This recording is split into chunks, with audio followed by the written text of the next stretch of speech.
si je vais utiliser un mot difficile, peut-être parfois un connard. Voilà, donc c'est un mélange des deux. Pourquoi c'est un connard? Parce qu'il a des positions tranchées, extrêmes.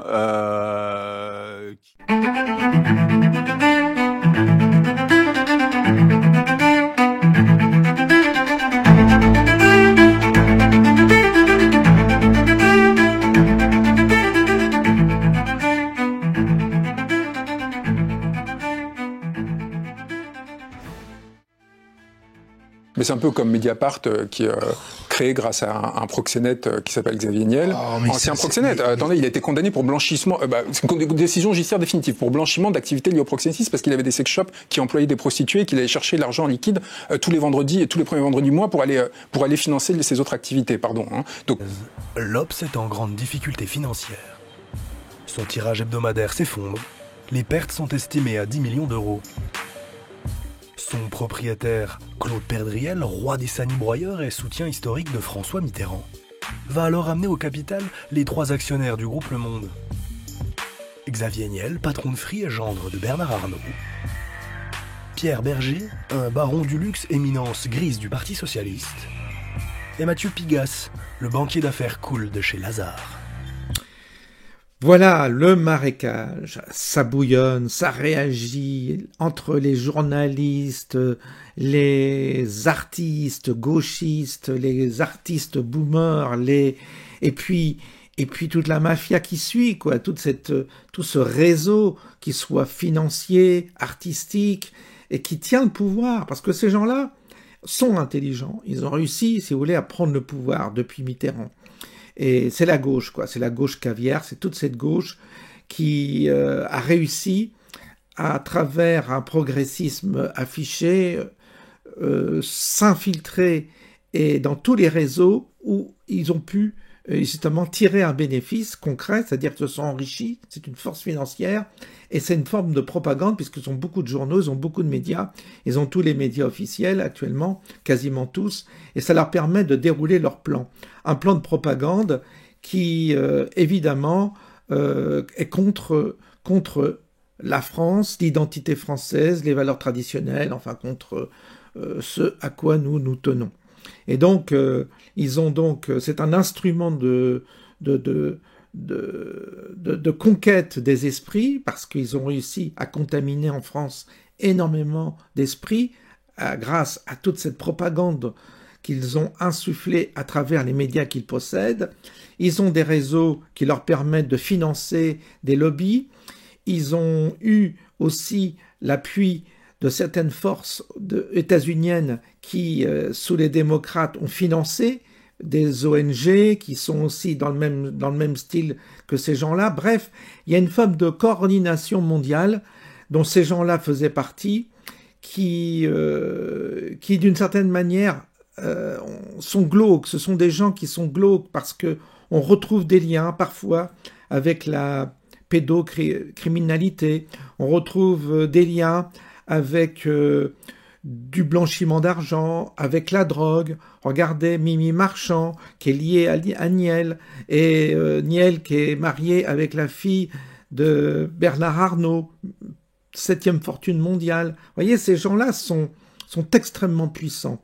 Ils ont tissé une toile dans laquelle on retrouve des choses absolument parfois monstrueuses.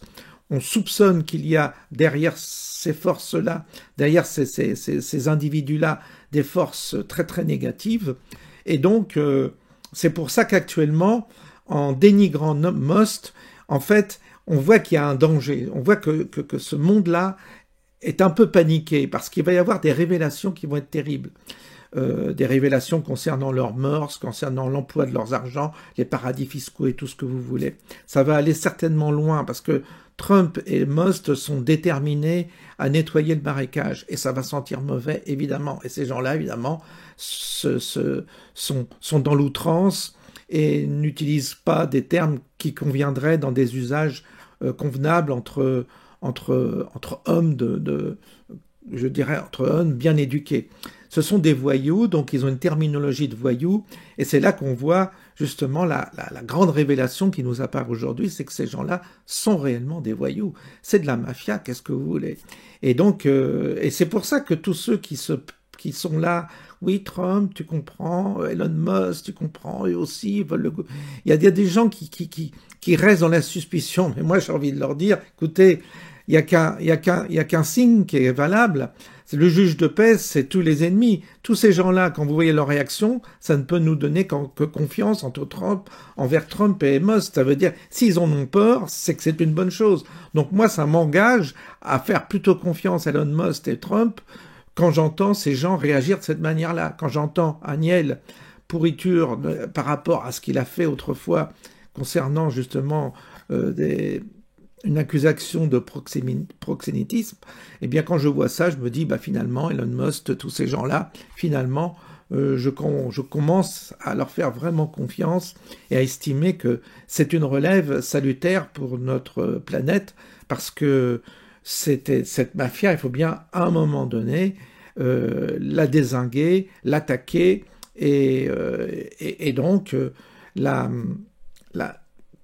faire trembler en révélant ce qu'elle nous cache. Et en fait, derrière ce miroir et derrière cette facette où ils sont toujours pour les bonnes causes, pour les migrations, pour le wokisme, pour le transgenrisme, tout ce que vous voulez, tous ces gens-là usent de bons sentiments pour détruire justement l'individu, détruire l'homme, détruire sa fonction vitale. Et c'est les mêmes qui ont été pro-vaccin, c'est les mêmes qui ont été pour le pass sanitaire, c'est les mêmes qui seront pour le critère 3, c'est les mêmes qui nous refont la même chose avec le changement climatique, tout ça. Enfin, tous ces gens-là participent à un narratif qui est en train de coincer les gens dans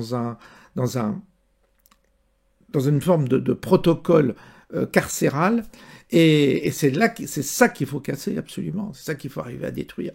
Et donc, moi je relève au passage que ces gens-là sont vraiment affolés, paniqués, et qu'heureusement qu'on a des Elon Musk et Trump pour bousculer la fourmilière, sinon on continuerait toujours avec nos petits politiciens à nous, continuerait à faire notre petit mimi-ronron.